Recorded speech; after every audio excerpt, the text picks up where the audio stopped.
Ginoo, mahinuhomdom sa iyang kasabutan, hangtod sa kahangturan. Pasalamatan ko ang Ginoo sa tibuok kong kasing-kasing, diha sa pundok sa mga matarong. Dagko ang mga buhat sa Ginoo,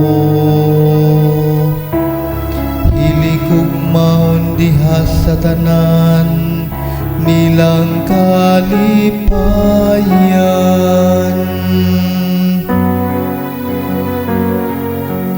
Ang Ginoo,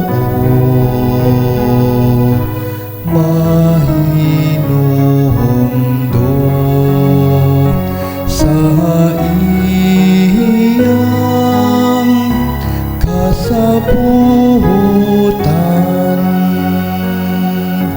hangtod sa kahangturan. Ihatagan niyag pagkaon, sila nga mahadlokon kaniya. Sa kahangturan mahinumdum siya sa iyang kasabutan. Gipahibalo niya sa iyang katawhan ang gahom sa iyang mga buhat. Gihatagan niya sila sa kabilin sa kanasuran.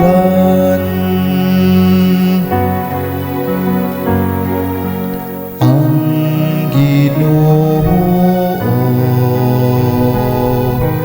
mahinuhomdom sa iyang kasabutan,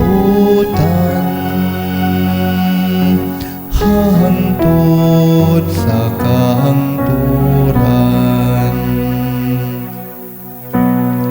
Mipadala siyag kaluwasan ngadto sa iyang katawhan.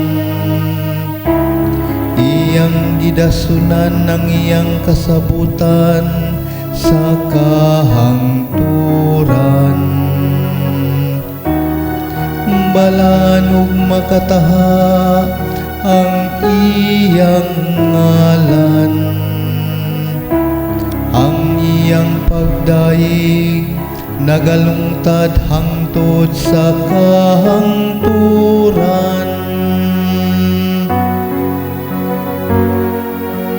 Ang Ginoo, mahinuhomdom sa iyang kasabutan, hangtod sa